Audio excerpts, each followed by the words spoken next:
Buenas noches, Licen.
Muy buenas noches con todos los estudiantes que ya se encuentran conectados a la presente reunión.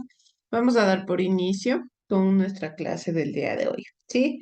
Como ustedes recuerdan, nosotros la anterior semana habíamos estado hablando acerca de lo que tiene que ver con el renacimiento. Sí, debemos recordar que el Renacimiento se enfoca en ser una expresión artística generalmente creada a base de la necesidad que tuvieron los burgueses de la época, generalmente pidiendo obras de arte personalizadas. Estas obras de arte dieron lugar a lo que nosotros conocemos hoy actualmente como el Renacimiento, que fue una forma de expresión artística, que fue un espacio en el cual se empezaron a desarrollar diferentes formas de pensamiento, diferentes sucesos. De igual manera, fue una forma o una situación en la cual se promovieron distintas cosas relacionadas directamente con las clases sociales. Sí, en este tipo de formas de pensamiento es en donde más se ve expresada la diferenciación social, porque generalmente estas obras artísticas que buscaban demostrar poder, buscaban demostrar que generalmente la gente que tenía dinero era la única capaz de poder acceder a este tipo de obras de arte. ¿Sí? ¿A qué nos referimos con el arte renacentista? Los artistas del Renacimiento aprendían su oficio y trabajaban en talleres dirigidos por un maestro, pero también eran intelectuales que se reunían en las academias. Es decir, no solamente fueron personas que de forma rudimentaria empezaron a crear obras artísticas, sino que también se consolidaron por ser personas inteligentes, personas conocedoras del arte, personas conocedoras del área académica y que tenían bastante desarrollo y bastante aceptación dentro de la sociedad. De igual manera, a diferencia de la Edad Media, los artistas empezaron a ser reconocidos socialmente. Firmaban sus obras y a los mejores se los consideraba genios, ¿sí? Se tenía ya un conocimiento directamente proporcional al trabajo que realizaban.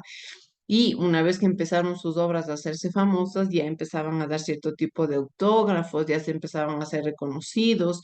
Estos artistas son los que generalmente nos han dado muchas de las obras de arte que nosotros conocemos en nuestra actualidad y que se consolidan por ser demasiado caras. Una de ellas es la Mona Lisa. Sí, la Mona Lisa sabemos que cuesta millones de dólares y que fue una obra de arte creada en la época del Renacimiento. De igual manera, pudieron dedicarse exclusivamente al arte gracias al apoyo de los mecenas, quienes eran príncipes nobles y ricos burgueses que impregnados de valores humanistas pagaban y protegían el trabajo de los artistas. ¿Por qué? Porque de una u de otra manera eran ellos quienes propiciaban continuamente el desarrollo de este arte, ¿sí? Porque mientras más personas habían que necesiten de obras artísticas, entonces de una u de otra manera mucho mejor va a existir trabajo, muchas más obras iban a seguir produciendo, estas obras que eran directamente personalizadas para todas estas personas poderosas, ¿sí? Porque principalmente estas obras de arte solamente las podían pagar las personas que eran poderosas, ¿sí? Por otro lado, también durante el siglo XVI, el mecenazgo artístico proliferó en las cortes europeas. Destacaron especialmente los Médicis en Florencia y los papas en Roma, que eran las personas que más adquirían este tipo de obras de arte. De igual manera, en ocasiones los artistas del Renacimiento eran polifacéticos, es decir, que combinaban el dominio de varias artes. Ya eran personas muy conocedoras del entorno, ya eran personas bastante inteligentes, que por eso se los llegaba a considerar como genios, y por ende eran polifacéticos, es decir, que ya dominaban varios espacios, ya dominaban varios lugares, no solamente era porque en un inicio recordemos que el arte se consolidó por tener influencias netamente religiosas. El arte ya no era, perdón, la religión ya no era la única que dominaba el arte. Ahora también lo hacían otros espacios sociales, como la política, como las clases sociales, como las formas de pensamiento, las costumbres. Todo lo que envuelve como tal a un sistema social era lo que ahora también manejaba directamente ya el arte renacentista. De igual manera, un eje importante del surgimiento de la modernidad y el humanismo fueron los nuevos movimientos culturales en el campo literal. Dado los siglos XV y XVI en las ciudades de Roma, Venecia y Florencia, los máximos representantes italianos fueron Dante Alighieri, Francisco Petrarca, Giovanni Boccaccio y Nicolás Maquiavelo.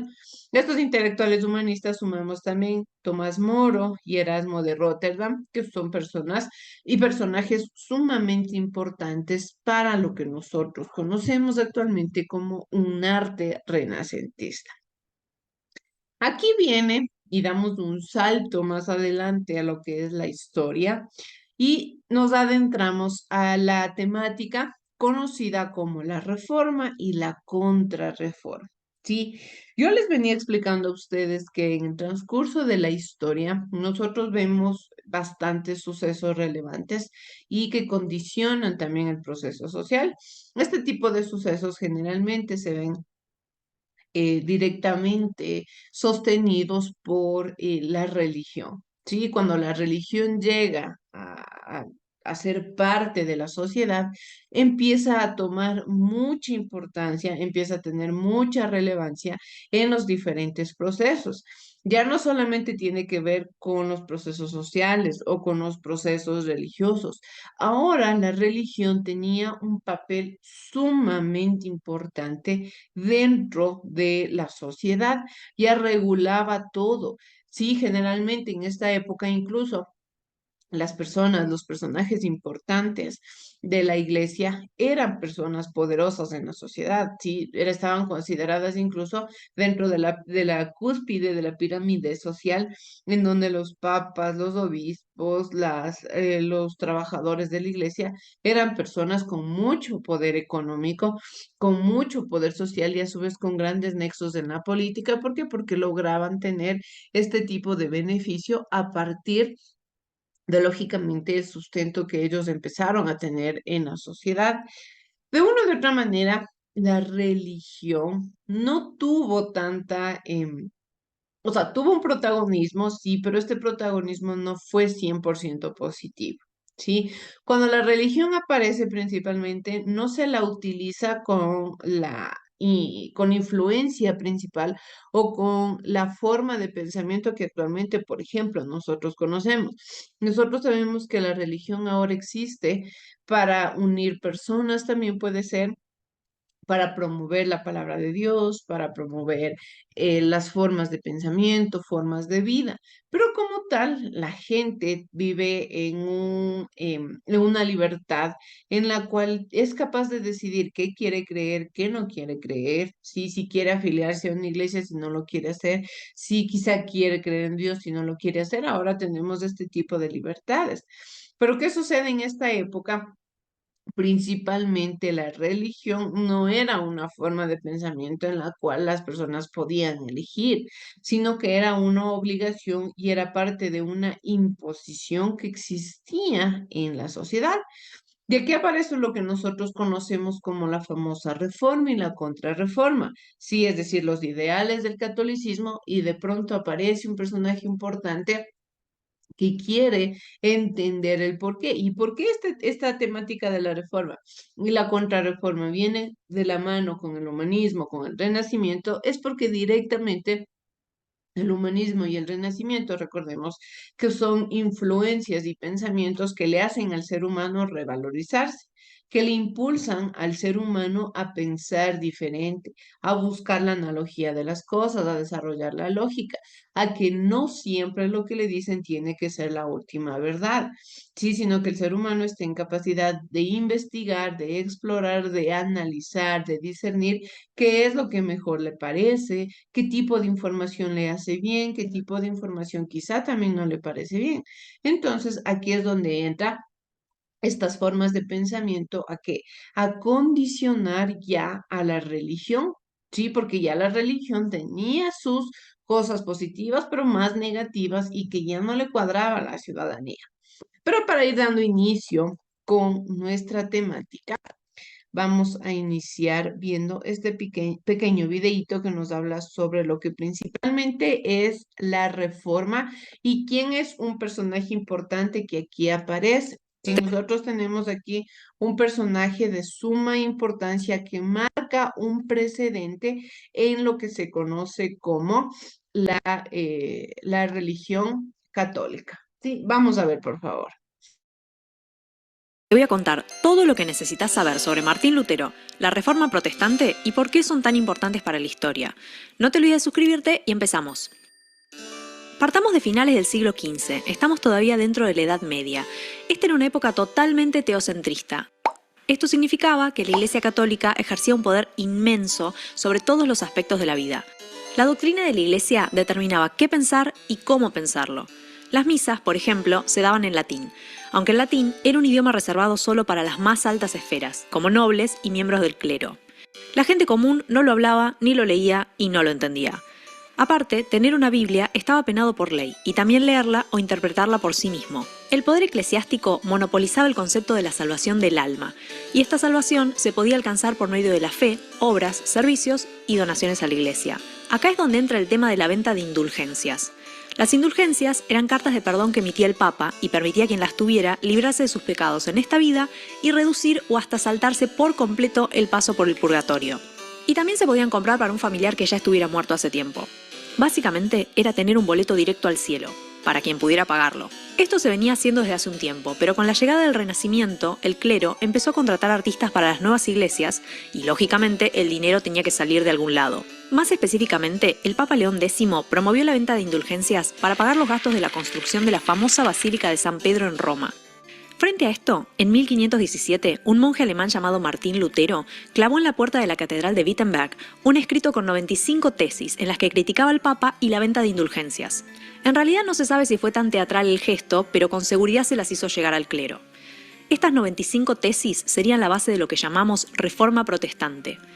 La idea central era que los creyentes debían buscar el arrepentimiento a través de la fe y no a través de las obras o donaciones de dinero. Lutero creía que no se necesitaba un intermediario como el Papa para comunicarse con Dios y que las escrituras debían ser de libre interpretación. Era una idea muy disruptiva. Y por eso, 3 años más tarde, en 1520, el Papa lo declaró hereje y lo excomulgó. Pero para esta época, ciertas partes de la nobleza ya estaban apoyando a Lutero y le dieron asilo. Ya refugiado en el castillo de Wartburg, Lutero traduce la Biblia al alemán, permitiendo que la gente común pueda leerla y la interprete por sí misma. Otros habían criticado a la Iglesia a lo largo de la historia, pero terminaron mal. Lutero, en cambio, se pudo valer de una nueva tecnología para la época, la imprenta de Gutenberg, que le permitió imprimir ejemplares y difundir folletos para el nuevo dogma protestante. Lo que inició como una llamada para reformar las indulgencias pasó a ser una verdadera revolución. En sus escritos mientras era perseguido, Lutero también criticaba las riquezas de los nobles y la explotación de los campesinos. Esto inspiró la llamada Guerra de los Campesinos, que tuvo lugar entre 1524 y 1525. Con Thomas Müntzer a la cabeza, los campesinos se negaron a trabajar y a pagar tributos. Hubo revueltas y una gran cantidad de muertos. Lutero, por su parte, se pronunció en contra de la revuelta y justificó que los príncipes alemanes aplicaran la fuerza y represión. Lo que sigue es un periodo en el que el Papa y Carlos V del Sacro Imperio Romano Germánico se enfrentaron a los diferentes príncipes de la corona alemana que apoyaban la ideología protestante. Finalmente, en 1555 se firma el Tratado de Paz de Augsburgo, que enunciaba que cada príncipe podía elegir qué religión debían adoptar los habitantes bajo sus dominios. Luego de esto, el protestantismo se difundió más allá de Alemania y llegó a los países bálticos, Escandinavia, Suiza, Gran Bretaña y Francia. La respuesta de la religión católica fue la Contrarreforma, pero eso te lo cuento en el próximo video.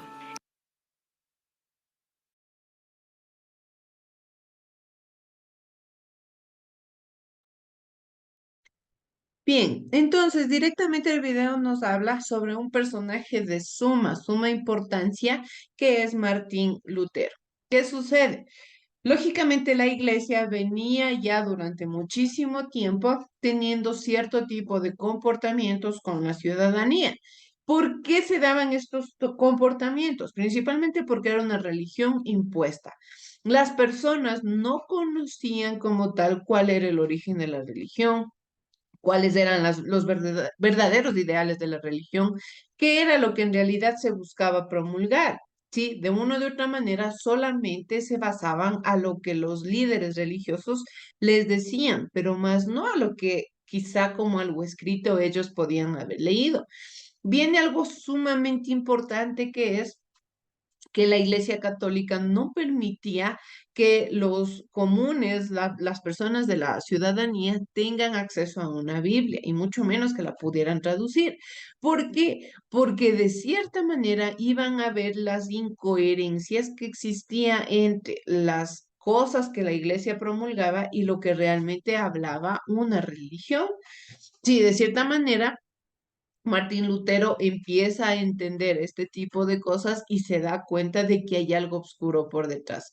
¿Qué hace en esta situación? Lógicamente, una vez que él decide analizar la Biblia, una vez que él se da cuenta directamente por las formas de pensamiento que ya venían desarrollándose, por las influencias de otros personajes que también tenían este tipo de pensamiento ya en contra de todo este tipo de esclavización, es que Martín Lutero decide publicar estas 95 tesis, de estos 95 puntos fundamentales en los cuales directamente le declara prácticamente la guerra a la Iglesia Católica. ¿Qué sucede aquí? Durante el siglo XVI, algunos humanistas cristianos denunciaron situaciones de abuso en la Iglesia, como principalmente la ostentación, la venta de indulgencias y la degradación de algunas costumbres eclesiásticas. ¿Por qué? Porque siempre lo que se estaba realizando dentro de la Iglesia estaba de una u de otra manera encaminado al beneficio económico de los líderes religiosos, de los líderes políticos, de los líderes sociales, pero más no tenía directamente relación quizá con una fe o con una devoción. Aunque en principio la intención de Martín Lutero, el monje agustino que inició el movimiento de la Reforma, era cambiar a la iglesia desde adentro, los enfrentamientos doctrinales con el papado lo llevaron a él y a los demás reformadores a separarse del catolicismo y así construir nuevas iglesias. ¿Qué sucede aquí? Lutero de cierta manera quiso mantener las cosas por la paz, quiso llevar la fiesta en paz, quiso decir prácticamente los trapos sucios se lavan en casa, hagamos bien las cosas, empecemos a actuar como en realidad se debe actuar hablando desde la religión, como en realidad promulga la palabra de Dios, mas no como el hombre quiere actuar por beneficio propio.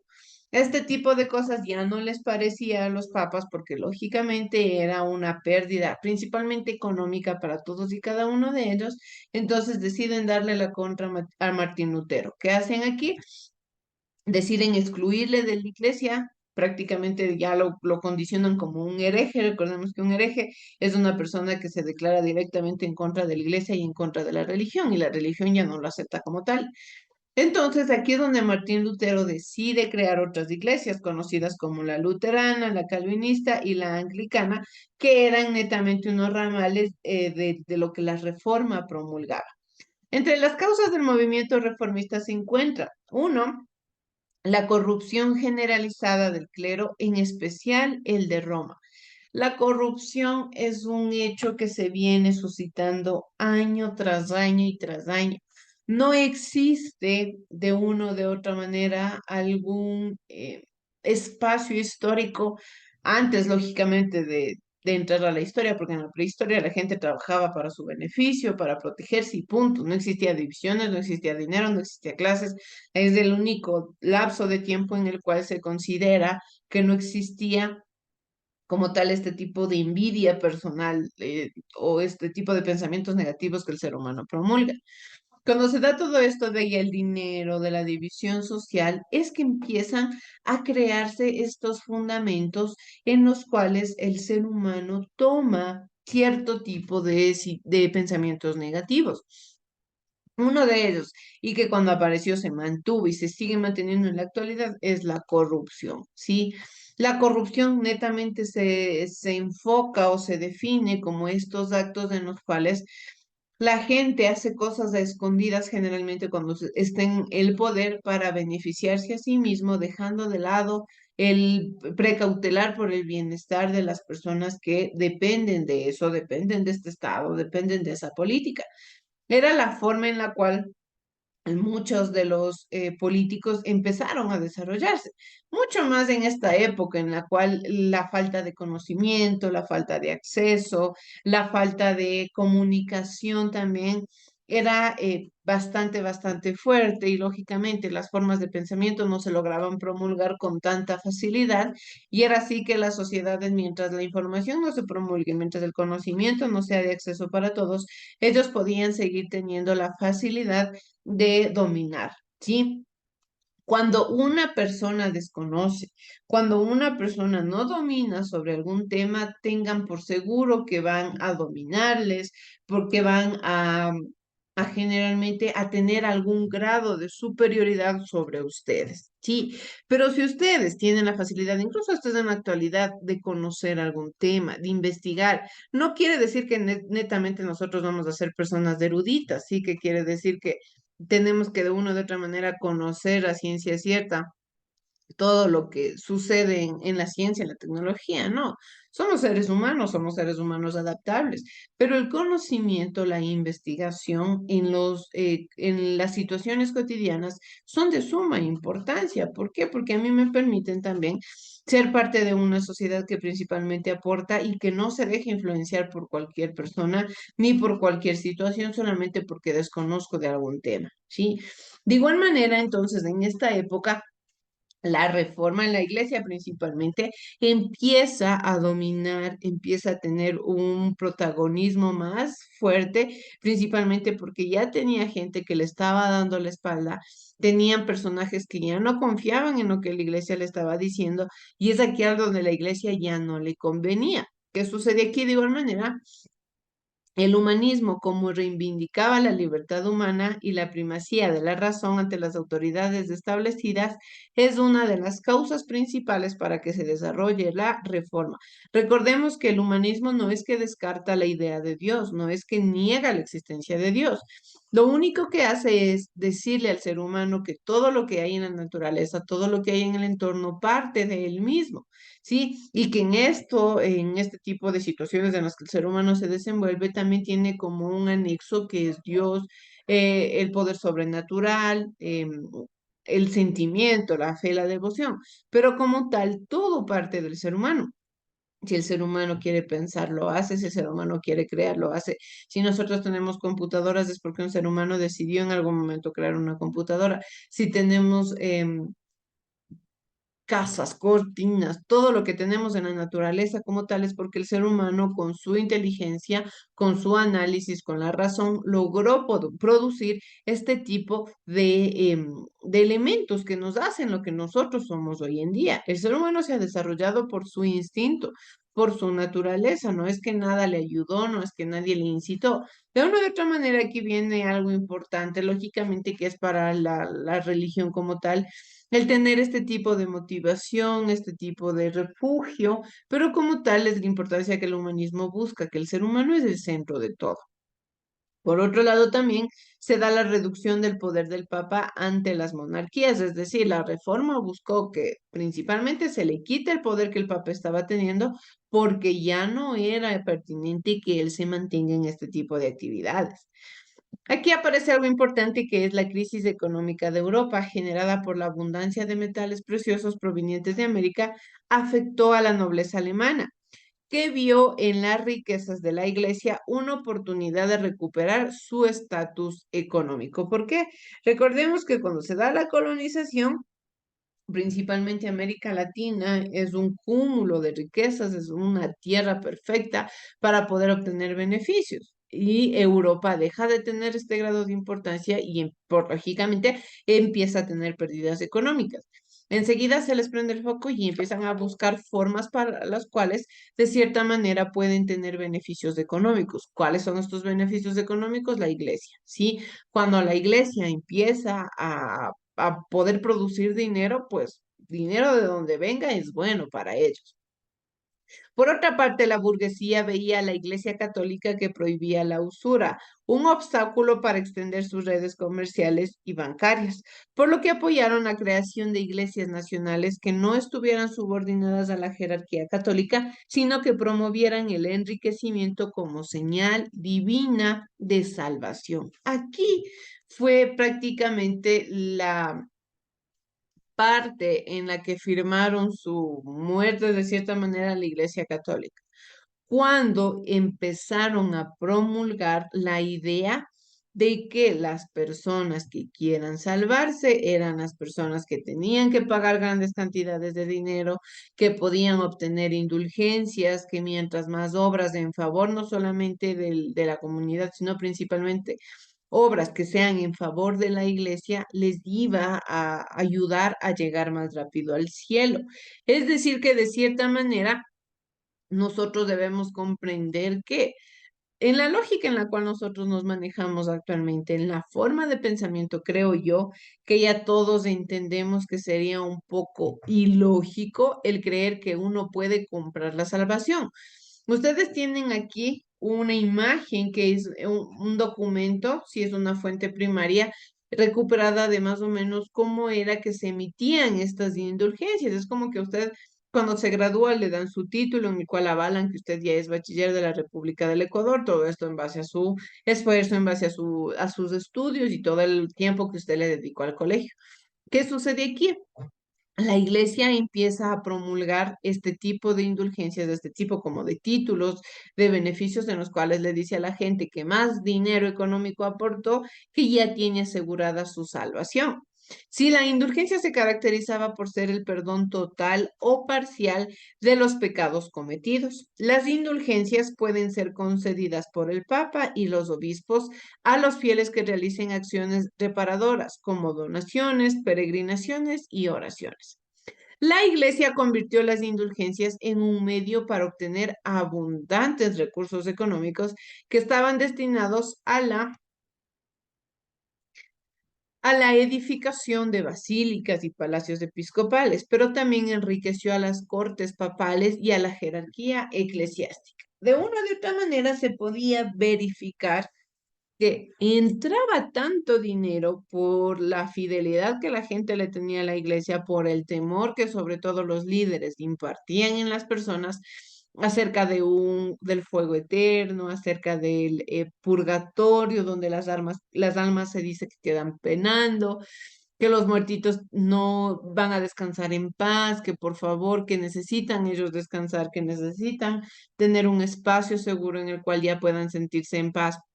Entonces, todas estas ideologías, todos estos miedos que la iglesia les empieza a promulgar, hace que la gente crea en estas cosas. ¿Por qué? Porque el desconocimiento, la falta de entendimiento, la falta de razonamiento hace que la gente crea a veces cosas ilógicas, ¿sí? Pero lógicamente no fueron todos.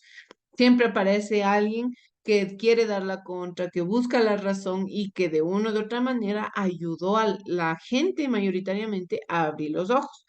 Aquí, como les digo, nosotros tenemos un ejemplo de una indulgencia que decía, indulgencia concedidas a todos los fieles, que devotamente rezasen un salve delante de esta imagen de María Santísima del Rosario que se venera en la iglesia, ¿sí? Aquí vienen todos los nombres de las personas que manejaban la iglesia, sí que se dice que Felipe, el obispo Salamanca, Isidor General, conceden 80 días. Por otro lado, el ilísimo Señor de Francisco le concedía también 80 días de salvación. El ilísimo Francisco Aguirano, obispo de Tagase, le concede 40 días, es decir, ya tenía más de 100 días asegurados de salvación. Y esto tenía de cierta manera una temporalidad, porque la gente no es que ya con un título lograba tener su salvación eterna. Esto era por un tiempo, por ejemplo, aquí le daban 80 días uno, 80 días del otro y 40 días del otro. Ya sumado eso, ya tenía siquiera más de 100 días asegurados, casi 200 días ya asegurados de salvación.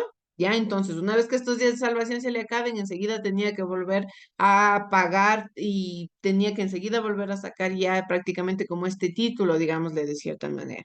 ¿Sí? Y no es que en esta época o en este tiempo en el que se le concedía la indulgencia, la persona dejaba de hacer obras, ¿no? Porque mientras más obras hacía, ya era un aseguramiento para su nuevo título que debía conseguir.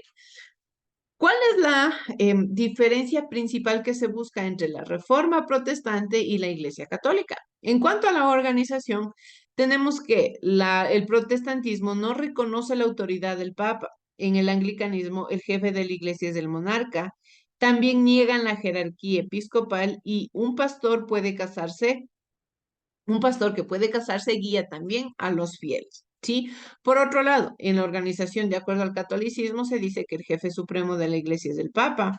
Se reconoce la autoridad del concilio y de la jerarquía eclesiástica. Un sacerdote célibe dirige el culto de los fieles. En lo que es en la doctrina, en el protestantismo la base de la fe es la Biblia. La salvación se consigue por la fe, por acciones, más no por el dinero. Y en el calvinismo, Dios destina a algunas personas a la salvación y a otras a la condenación, es decir, por su predestinación. Esta afirmación niega la libertad humana. Generalmente el calvinismo fue uno de los ramales que salieron a partir de la iglesia luterana, pero no tuvo tanto impacto, sí, porque tampoco tenía mucha lógica lo que promulgaba de acuerdo a lo que Lutero quería dar a entender. De acuerdo al catolicismo, la doctrina decía que la base de la fe es la Biblia y la tradición, es decir, la enseñanza que promulga la iglesia. Prácticamente una persona solamente leyendo la Biblia no iba a ser salva o no estaba bien adoctrinada, tenía que escuchar los sermones que se daban en la iglesia. Por otro lado, también la salvación se consigue por la fe y por la realización de buenas obras. No creen en la predestinación de las personas, ¿por qué? Porque prácticamente para ellos en esta época la gente gana su salvación de acuerdo a sus obras. En lo que es el culto, en el protestantismo, la lectura de la Biblia en la lengua propia y en los sermones se reemplazaba la misa, es decir, la misa podía darse en la lengua en la que la gente entendía. Por otro lado, no veneran a la Virgen ni a los santos, y dos sacramentos como el bautismo y la Eucaristía eran los únicos que existían. Sin embargo, en el anglicanismo no elimina los otros 5 sacramentos. Por otro lado, en el catolicismo, la principal ceremonia es la de la misa en latín. Se venera a la Virgen y a los santos y existen los 7 sacramentos: el bautismo, Eucaristía, confirmación, penitencia, matrimonio, orden sacerdotal y extrema unción, que son los sacramentos que incluso hasta en la actualidad la Iglesia Católica sigue todavía promulgando de acuerdo lógicamente a sus principales ideales, de acuerdo a sus formas de pensamiento. Aquí entramos, por otro lado, a estudiar lo que es, por consiguiente, la contrarreforma. ¿sí? Vamos ahora a ver lo que nos dice el siguiente video acerca de la contra. Vimos Veamos, por favor. cómo inicia la reforma protestante en Europa. Ahora vamos a ver la respuesta del... En el video anterior vimos cómo inicia la reforma protestante en Europa. Ahora vamos a ver la respuesta de la Iglesia Católica, la contrarreforma. Antes de seguir, suscríbete y empezamos. Frente a la reforma, la Iglesia Católica ya no buscaba detener el avance del protestantismo, sino afianzar las cosas que no querían que se pusieran en duda, también revitalizar la fe y ponerle fin a las malas prácticas religiosas. Aunque el Papa Pablo III, que es quien inicia la contrarreforma, tenía 2 nietos que él mismo había nombrado cardinales, y ¿por qué el Papa tenía nietos, no? Entonces, Pablo III llamó a los obispos de todo el mundo a una reunión en Trento, una ciudad al norte de Italia. Esto es el Concilio de Trento, que tuvo lugar entre 1545 y 1563, un largo periodo de reuniones para ordenar las nuevas acciones de la Iglesia. Los puntos principales establecidos fueron que la fe era central, aunque las obras eran de igual importancia para alcanzar la salvación, el afianzamiento de la autoridad del Papa, la devoción a los santos y a la Virgen María, todos rechazados por la fe protestante. Se mantuvo el celibato para el personal de la Iglesia y se estableció la necesidad de que el clero se forme en seminarios. A su vez, el concilio se valió de las siguientes herramientas: la creación de la Congregación del Santo Oficio o la Santa Inquisición. Esta era una institución que venía de la Edad Media, pero cobró nueva vitalidad con la Reforma, especialmente en España. El Índex, que era la elaboración de índices de libros prohibidos y censurados porque se oponían a la doctrina católica. La fundación de la Compañía de Jesús. En 1540, Ignacio de Loyola, un ex soldado español, fundó esta orden armada que tuvo gran importancia en los años venideros, porque expande el catolicismo a otras partes del mundo, como Asia, África y América. La contrarreforma afectó el arte también. Una de las decisiones del Concilio de Trento fue la de generar emociones a través del arte. La fe católica adornó los interiores de sus iglesias aún más, haciendo hincapié en la majestuosidad de lo divino. Y así nació un nuevo estilo artístico, el barroco. En contraste, las catedrales protestantes en su interior son despojadas y mucho menos ornamentadas. Y este es un truquito para darse cuenta rápidamente cuál es cuál. Ya sabes todo lo que necesitas saber.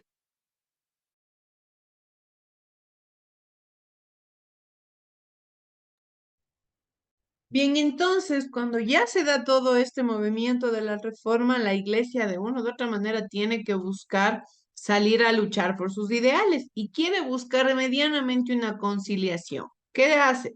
Principalmente promover una actitud conciliadora hacia las nuevas doctrinas y contrarias a sus órdenes eclesiásticas. Es decir, bueno, ya el catolicismo no es lo único que puede existir, ya pueden existir muchas otras religiones, muchas otras formas de pensamiento, no necesariamente tienen que centrarse en una sola.